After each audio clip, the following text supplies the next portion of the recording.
চিকিৎসা পারপাসে চায়নায় আসলে কত টাকা খরচ হতে পারে? এই প্রশ্নটা খুবই কমন এবং যৌক্তিক একটা প্রশ্ন। আপনি যদি অন্য একটা দেশে ট্রিটমেন্ট নিতে যান, সেই ক্ষেত্রে কত টাকা খরচ হবে এর এস্টিমেটেড বাজেট যদি আপনার জানা না থাকে, তাহলে ওই দেশে গিয়ে আপনার একটা বিপদে পড়ার সম্ভাবনা আছে। তো এই জন্য চায়নাতে চিকিৎসা পারপাসে বাংলাদেশ থেকে আসলে কত টাকা খরচ হতে পারে এর একটা এস্টিমেটেড বাজেট নিয়ে আলোচনা হওয়া প্রয়োজন। তো চলুন আজকে এই বিষয়টা নিয়ে আলোচনা করা যাক। চায়নাতে চিকিৎসা খরচটা আসলে নির্ভর করে মূলত তিনটা বিষয়ের উপর। নাম্বার ওয়ান হচ্ছে যে আপনি কিভাবে আসলেন, কিভাবে থাকলেন এইটার উপর। নাম্বার টু হচ্ছে যে আপনি কোন ডিজিজের ট্রিটমেন্ট করানোর জন্য আসলেন তার উপর। এবং নাম্বার থ্রি হলো যে আপনি কতদিন চায়নাতে স্টে করতে হলো বা আপনি কতদিন মোটে চায়নাতে থাকছেন তার উপর। তো এই তিনটা বিষয়ের উপর নির্ভর করে আপনার খরচ কমা বা বাড়ার বিষয়টা আসে। এখন আপনি যদি খুব ভিআইপি ভাবে থাকতে চান এবং খুব জটিল রোগে আক্রান্ত হয়ে থাকেন, দীর্ঘদিন চায়নাতে স্টে করতে হয়, তাহলে সেক্ষেত্রে কিন্তু আপনার খরচটা বেড়ে যাবে, এটাই স্বাভাবিক। কিন্তু আজকে আমরা ইন ডিটেলস আলোচনা করব স্টেপ বাই স্টেপ আসলে কত টাকা মোট খরচ হতে পারে। তো চলুন বিষয়টা ভেঙে ভেঙে দেখা যাক। একেবারে প্রথম যে বিষয়টা সেটা হচ্ছে যে চায়নার ভিসা অ্যাপ্লিকেশন করা এবং ভিসা অ্যাপ্রুভের সময় আপনার যে বিলটা দিতে হবে, এই বিলটা। তো এই বিলটা কত? এই বিলটা আমি আমার স্ক্রিনে একটা চার্ট দেখায় দিচ্ছি। এখানে আপনারা পাবেন যে এই বিলটা আপনার কত হতে পারে। এটা সাধারণত ৭ থেকে ১০,০০০ বা ১২,০০০ পর্যন্ত হতে পারে। বিভিন্ন রকম ভিসার ক্ষেত্রে বিভিন্ন রকম খরচ হতে পারে আপনার। আপনারা দেখে নেবেন এখান থেকে কত টাকা ভিসা পারপাসে লাগছে। এই চার্টটা বাংলাদেশে যে চাইনিজ এমবাসি আছে তাদের নিজস্ব ওয়েবসাইটে সুন্দরভাবে দেয়া আছে। তো এইটা হচ্ছে ৭ থেকে ১০,০০০ টাকা আমরা ধরে নিলাম ভিসা পারপাস খরচ। ভিসা পাওয়ার পরে পরবর্তী যে বিষয়টা সেটা হচ্ছে যে আপনি বাংলাদেশ থেকে ফ্লাই করে কুনমিংয়ে আসবেন, এই বিষয়টা। আমরা জানতে পেরেছি যে অলরেডি চাইনিজ সরকার বাংলাদেশ সরকারের সাথে নতুন একটা চুক্তি করছে এবং চট্টগ্রাম থেকে সরাসরি হয়তো কুনমিংয়ের ফ্লাইট খুব শীঘ্রই চালু হবে। তো এটা হলে তখন হয়তো আরো আপনাদের অনেক সুবিধা হবে। এবং আমরা জানি যে বাংলাদেশ থেকে কুনমিংয়ের দূরত্ব খুব বেশি নয়, মাত্র ১.৫ থেকে ২ ঘন্টার ফ্লাইট। খুবই অল্প সময়ের দূরত্ব আপাতত ঢাকা থেকে আসার জন্য। ঢাকা থেকে কুনমিং অথবা কুনমিং থেকে ঢাকা ফ্লাইটের কস্ট ইকোনমি যদি হয় তাহলে ২৫ থেকে ৩০,০০০ টাকার মতো। অর্থাৎ এইটা নির্ভর করতেছে আপনি ইকোনমিতে আসছেন নাকি বিজনেস ক্লাসে আসছেন। এবং এইটা আরো কমানোর বিষয় আছে। আপনি যদি ১৫ দিন আগে যদি ফ্লাইটের টিকিটটা বুকিং করে ফেলেন অথবা ১ মাস আগে যদি কাটেন টিকিটটা, তাহলে দেখা যাবে যে এই টিকিটটা বুকিং দিলে আপনি কিন্তু অল্প খরচের মধ্যেই করতে পারবেন। কিন্তু যদি আপনি কাছাকাছি ডেটের মধ্যে যদি টিকিট করেন, তাহলে সেক্ষেত্রে আপনার হয়তো টিকিটের খরচটা বেশি পড়তে পারে। তো এই ক্ষেত্রে আমরা ধরে নেই যে আপনার ফ্লাইটের টিকিট বাবদ আপনার খরচ পড়ছে ৩০ থেকে ৩৫,০০০ টাকা। অর্থাৎ আপনি যদি রাউন্ড ট্রিপ করেন তাহলে ৬০ থেকে ৭০,০০০ টাকা। তো আমরা এটা রাউন্ড ট্রিপের ক্ষেত্রে ধরে নেই একজন মানুষের জন্য যে ৬৫,০০০ টাকা আমরা একটা গড়ে ধরে নেই যে আপনার হয়তো ফ্লাইট পারপাস খরচ হতে পারে, অর্থাৎ ফ্লাইট টিকিট পারপাস খরচ হতে পারে। এরপরে যে বিষয়টা আছে যে চায়নাতে আপনি আসলেন, আসার পরে আপনি থাকবেন কোথায়, ঠিক আছে? আপনি থাকার ক্ষেত্রে আপনি যদি নর্মাল কোনো হোটেলে থাকেন, এখানে বিভিন্ন রেঞ্জের হোটেল আছে। এখানে সাধারণত বেশিরভাগ হোটেলই 3 স্টার থেকে 5 স্টার হোটেলের মতো আপনি এই সমস্ত সুযোগ সুবিধা পাবেন। বেশিরভাগ হোটেল 3 স্টার 4 স্টার হোটেলের মতো। কিন্তু এখানে মজার ব্যাপার হচ্ছে এখানকার যে 3 স্টার হোটেল সেটা বাংলাদেশের 5 স্টার হোটেলের মতো প্রায় সুযোগ সুবিধা আপনারা এখানে পাবেন। তো এখানকার হোটেলগুলো খুবই চমৎকার, খুবই পরিষ্কার পরিচ্ছন্ন এবং রেটও খুবই কম, এবং থাকার যে রেট এটা খুবই কম। এখানে আপনি যদি শেয়ার্ড কোনো রুমে থাকেন, অর্থাৎ সর্বনিম্ন যদি খরচে আপনি থাকতে চান, সেক্ষেত্রে আপনি ৩৫ RMB মানে মাত্র ৪৫০ থেকে ৫০০ টাকার মতো একদিন এক রাত থাকতে পারবেন। অর্থাৎ ৭-৮ জন এক রুমে থাকবে, বেড থাকবে, বাট এটা এতটাও লো কোয়ালিটি না।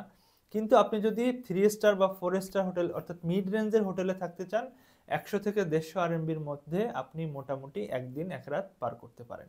তো আমরা যদি হিসাব করি যে একজন ব্যক্তি চায়নাতে আসছে ট্রিটমেন্টের জন্য এবং ১৫ দিন থাকবে, আমরা এর পরের হিসাবগুলো এখন এইভাবে মেলাবো। তো যদি একজন ব্যক্তি আপনি আসেন শুধুমাত্র ট্রিটমেন্টের জন্য এবং ধরা যাক যে আপনি ট্রিটমেন্ট পারপাস চায়নাতে ১৫ দিন থাকবেন, সো আপনি যদি পার ডে যদি গড়ে আমরা ধরি যে আপনি মোটামুটি মিড রেঞ্জের একটা হোটেলে থাকবেন, সেক্ষেত্রে আপনার ২,০০০ টাকা করে পার ডে যদি আপনার পড়ে, আপনি ১৫ দিন থাকলে এখানে ৩০,০০০ টাকা আপনার চলে যাবে হোটেল পারপাস।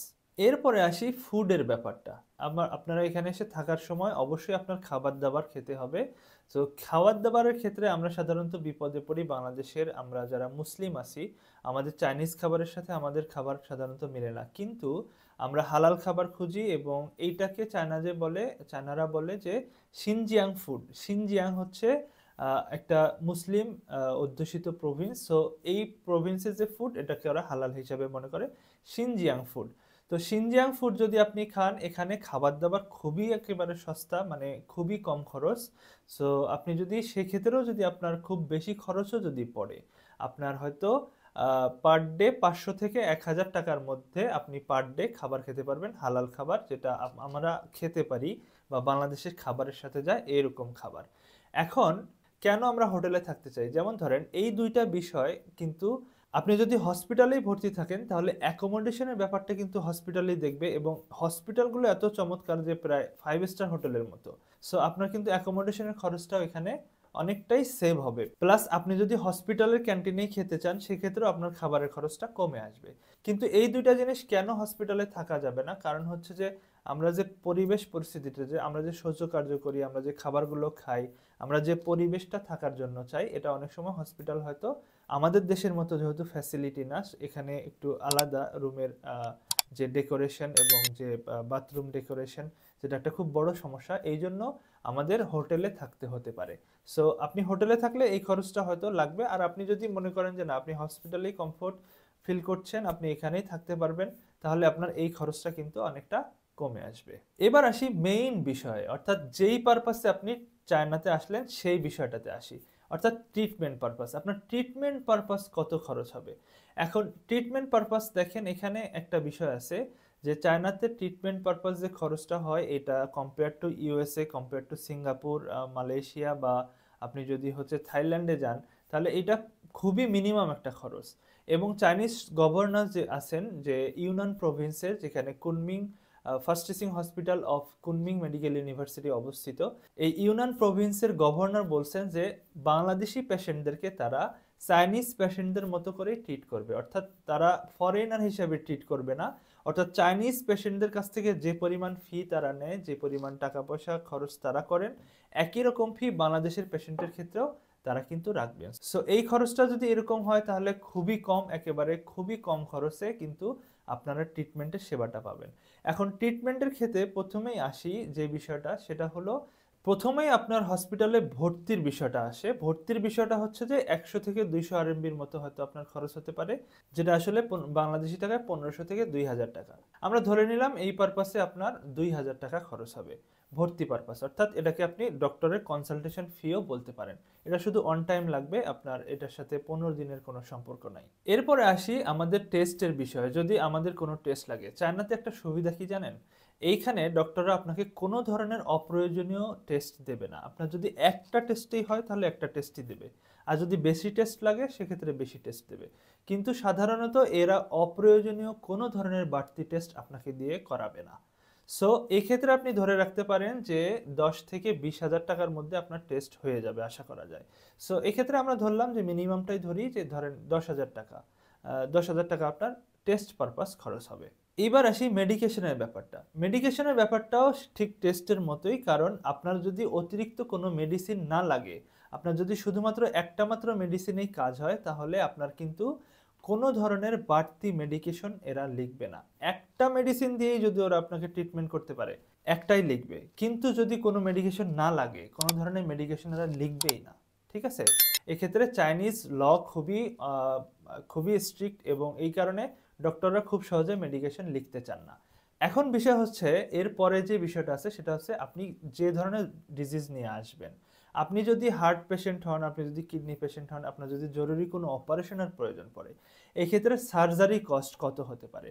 চায়নাতে সাধারণত সর্বনিম্ন 1.5 লাখ থেকে আপনার 20-25 লাখ 30 লাখ টাকাও সার্জারি আছে। এখন কথা হচ্ছে যে এইটা যদি আপনার যদি এরকম বড় কোনো ডিজিজ না থাকে তাহলে এটা কিন্তু আপনি ওমিট করতে পারেন বা এই হিসাবটা আপনি বাদ দিতে পারেন। তবে যদি আপনার এই ধরনের কোনো জটিল রোগ থেকেই থাকে তাহলে মিনিমাম একটা খরচ ধরে রাখেন যে মিনিমাম 1.5 লাখ টাকা আপনার খরচ হবে সার্জারি পারপাস। এরপর আসি ট্রান্সপোর্ট পারপাস খরচ।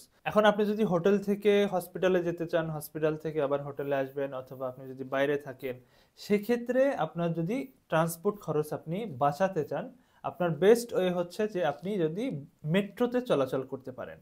কারণ মেট্রো খরচ আপনি যদি এখানে করেন তাহলে দেখা যাবে যে 2000 টাকা আপনি একদম 15-20 দিন চলাচল করতে পারবেন আরামসে, কোনো ধরনের টেনশনই নেই আপনার। কিন্তু আপনি যদি ট্যাক্সি ভাড়া দিতে যেতে হয় তাহলে সেক্ষেত্রে আপনার হয়তো ট্রান্সপোর্ট কস্টটা বেড়ে যাবে। আর সেক্ষেত্রে আপনি যদি মেট্রোতে চলাচল করেন, সেক্ষেত্রে হয়তো আপনার কাছে কার্ড না থাকলে আপনি টিকিট কেটে কেটে চলাচল করতে পারেন। অনেকের কাছে এটা হয়তো ঝামেলার মনে হতে পারে। এই ক্ষেত্রে আপনি ধরেন ট্রান্সপোর্ট কস্টটা 2 থেকে 5 হাজার টাকা ধরে রাখতে পারেন বাংলাদেশি টাকায়। এবার আসি মিসেলেনাস কিছু খরচ, যেমন বিবিধ কিছু খরচ আছে। এর মধ্যে অন্যতম গুরুত্বপূর্ণ যেটা, সেটা হচ্ছে যে আপনি এখানে আসার পরে আপনাকে একটা সিম কিনতে হবে বাড়িতে কন্ট্যাক্ট করার জন্য, ডাটা কানেকশন নেওয়ার জন্য, যেটা আপনার ধরেন 100 থেকে 200 RMB ধরে রাখেন, যেটা বাংলাদেশি টাকায় কনভার্ট করলে 1500 থেকে 2000 টাকা। সো এইটা যদি আপনি 1500 থেকে 2000 টাকা ধরে নেন, এখানে 15 দিন একেবারে নিশ্চিন্তে আপনি চলতে পারবেন। এরপরে আসি যেটা খুবই খুবই খুবই গুরুত্বপূর্ণ। আমি বারবার আগের ভিডিওগুলোতে বলছি যে আপনি চায়নাতে এসে অবশ্যই একজন ট্রান্সলেটর লাগবে, কারণ এরা এখানে রিপোর্টগুলো সাধারণত চাইনিজে দেয়, অথবা আপনার অনেকগুলো ফ্যাক্টর আছে যেগুলো কারণে আপনার অবশ্যই একজন ট্রান্সলেটর লাগবে। কিন্তু আমরা জানতে পারছি যতটুকু যে কুনমিং হসপিটালে সরকারিভাবেই দোভাষী ওরা নিয়োগ দিয়েছে এবং আমাদেরকে সহযোগিতা করার জন্য। কিন্তু এটা সার্ভিস যদি অনেক সময় পেতে লেট হয়, অথবা যদি কোনো কারণে অনেক বেশি মানুষ থাকে, আপনি যদি স্পেশাল সার্ভিস চান, এক্ষেত্রে কিন্তু আপনার পার্সোনাল ট্রান্সলেটর লাগবে এবং দোভাষী লাগবে আপনার। সো সেক্ষেত্রে আপনি প্রতিদিন যদি দোভাষীর পিছনে 2000 টাকা করে বাজেট ধরেন, আপনি 15 দিন হয়তো থাকলেন, আপনার 15 দিনই তো দোভাষী লাগবে না, প্রথম দিকের হয়তো কয়েকদিন লাগবে, পরে আপনি যখন বুঝে যাবেন তখন আর লাগবে না।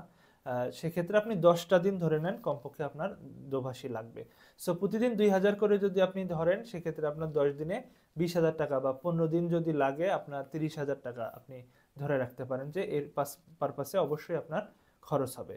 সর্বশেষ যে বিষয়টা সেটা হচ্ছে বিবিধের মধ্যে আছে আপনারা যদি শপিং করেন। সাধারণত ইন্ডিয়াতেও যারা গিয়েছেন তারা জানেন যে সবাই শপিং করতে ব্যস্ত হয়ে পড়েন, ট্রিটমেন্ট পারপাসে গিয়ে সুস্থ হওয়ার পর শপিং করে চলে আসেন। চায়নাতে আসলেও সেটা যে হবে না তার ব্যতিক্রম, আমি এটা বুঝতে পারি, কারণ অনেকেই বাইরে আসলে অনেক কিছু কেনাকাটা করতে চান। সেক্ষেত্রে শপিং পারপাস আপনার যত ইচ্ছা আপনি শপিং করতে চান তত টাকা নিয়ে আসবেন, এটা আপনার ব্যক্তিগত বিষয়। কিন্তু ধরেন মিনিমাম ক্ষুদ্র অনেক আনুষঙ্গিক বিষয় কেনাকাটা বাবদ আপনার মিনিমাম 10,000 টাকা আপনি ধরে রাখেন, ঠিক আছে? আর আপনি যদি সাইট ভিজিট করতে চান, বিভিন্ন দর্শনীয় স্থান দেখতে চান, সেক্ষেত্রে আপনার আরো কিছু টাকা আপনি বাড়তি নিয়ে আসতে হবে। সো এটা আমরা মিনিমাম বিবিধ খরচ বাবদ, অন্যান্য কিছু সামান্য জিনিস কেনাকাটা বাবদ আমরা ধরে রাখলাম 10,000 টাকা। তো আমরা যদি প্রথম থেকে একেবারে রিভিউ করি, প্রথমে আমরা দেখি যে এগুলো আমরা লিস্ট করে একপাশে যদি দেখি, যে 1 নাম্বার হচ্ছে আপনার ভিসা পারপাস গেল 10,000, 2 নাম্বার হচ্ছে আপনার বিমানের টিকিট বাবদ গেল 65,000 রাউন্ড ট্রিপ। 3 নাম্বার যেটা, সেটা হচ্ছে যে আপনি যদি অ্যাকোমোডেশন বাবদ 15 দিন এখানে থাকেন একজন মানুষ, সেক্ষেত্রে আপনার 1,000 বা 1,500 টাকা করে 15 দিন খরচ ধরে রাখেন, 15,000 থেকে 20,000 টাকা এটা ধরে রাখতে পারেন। 4 নাম্বার যে বিষয়টা সেটা হচ্ছে যে আমাদের ফুড পারপাস, প্রতিদিন 1,000 টাকা করে যদি আমরা ধরি, 500 থেকে 1,000 টাকার মধ্যে খুবই সস্তা খাবার দাবার, যেহেতু প্রতিদিন 500 থেকে 1,000 করে ধরলে 15 দিনে আপনার খরচ হচ্ছে 15,000 টাকা। ট্রিটমেন্ট পারপাস কনসালটেশন ফি হিসেবে 2,000, এরপরে হচ্ছে আপনার টেস্ট বাবদ 10,000, তারপরে হচ্ছে আপনার মেডিকেশন বাবদ 10 থেকে 20,000 বা 10,000 ধরেন, আর এরপরে হচ্ছে আপনার সার্জারি বাবদ মিনিমাম 1.5 লাখ। সো এটা কিন্তু হয়তো বাদ যেতে পারে। এবং আপনার আছে ট্রান্সপোর্টেশন কস্ট। ট্রান্সপোর্টেশন কস্টের ক্ষেত্রে আমরা ধরছিলাম যে 2 থেকে 5,000 টাকা। সো আমরা এটাকে 5,000 টাকা যদি ধরি, এবং বিবিধ কস্টের মধ্যে আছে আপনার হচ্ছে ডাটা কেনা বাবদ 2,000, এরপরে আছে হচ্ছে আপনার ট্রান্সলেটর বা দোভাষী হিসাবে 20 থেকে 25,000 টাকা, এটা 30,000 টাকাই ধরে রাখেন কারণ হয়তো টাকাটা লাগবে, এবং 30,000 টাকা এখানে, এবং সর্বশেষ আছে হচ্ছে আপনার কেনাকাটা 10,000। এই মিলে টোটাল দেখা যায় যে আমাদের 3,35,000 সামথিং টাকা খরচ হয়। এটা আমরা হিসাব করে দেখলাম একপাশে। কিন্তু সার্জারিটা যদি আপনার একান্তই না লাগে, ঠিক আছে, আপনি 1.5 লাখ টাকা এখান থেকে বাদ দিতে পারেন, সেক্ষেত্রে 1,85,000 বা 1,70,000, 1,70,000 থেকে 1,80,000 টাকা আপনি একটা এস্টিমেটেড বাজেট ধরে নেন। তো এই টাকাটা যদি আপনি কম্পেয়ার করেন ইউএস এর সাথে, কম্পেয়ার করেন সিঙ্গাপুর বা মালয়েশিয়া অথবা থাইল্যান্ডের সাথে, দেখা যায় যে এটা খুবই কম একটা খরচ, ঠিক আছে? কারণ এটা আপনি চায়নাতে আসছেন, সো আপনার একটা খরচ তো লাগবেই। এবং এখানে একটা মজার ব্যাপার হলো, চায়না এমন একটা কান্ট্রি, আপনি চাইলে খরচটা সীমিত করতে পারবেন, আপনি চাইলে খরচ বাড়ায় নিতে পারবেন। সো আপনি আপনার মতো করে বাজেট করে এখানে নিতে পারবেন। এমনকি আপনি কোনো কোনো ক্ষেত্রে দেখা যায় যে 1 লাখ টাকার মধ্যেও, বা 1 লাখ থেকে 1,20,000 বা 1.5 লাখ টাকার মধ্যেও আপনি কিন্তু ট্রিটমেন্ট নিয়ে বাড়িতে ফিরে যেতে পারেন। এই খরচটা টোটাল হচ্ছে আপনার, একজন মানুষ 15 দিন এখানে এসে থাকবে, ট্রিটমেন্ট করবে, সে বাংলাদেশ থেকে আসবে এবং বাংলাদেশে ফেরত যাবে, পুরোপুরি সময়টার জন্য এই টাকাটা আপনার খরচ হবে। আশা করি আমার এই ভিডিওটাতে আপনারা বিস্তারিত বুঝতে পেরেছেন যে আসলে চায়নাতে কি পরিমাণ টাকা মেডিকেল ট্যুরিজম পারপাসে আসলে খরচ হতে পারে। আপনারা সবাই সুস্থ থাকবেন, ভালো থাকবেন, এবং এই ভিডিওটা শেয়ার করে দিবেন যেন অন্যান্যদেরও উপকার হয়। এবং সর্বশেষ কথা হলো, আপনারা চায়নাতে এসে যেন ভালো ট্রিটমেন্ট নিয়ে সুস্থ হয়ে বাড়িতে ফেরত যেতে পারেন, এই কামনা করে আজকের মতো এখানে শেষ করছি। সবাই ভালো থাকবেন, সুস্থ থাকবেন। আসসালামু আলাইকুম ওয়া রাহমাতুল্লাহ।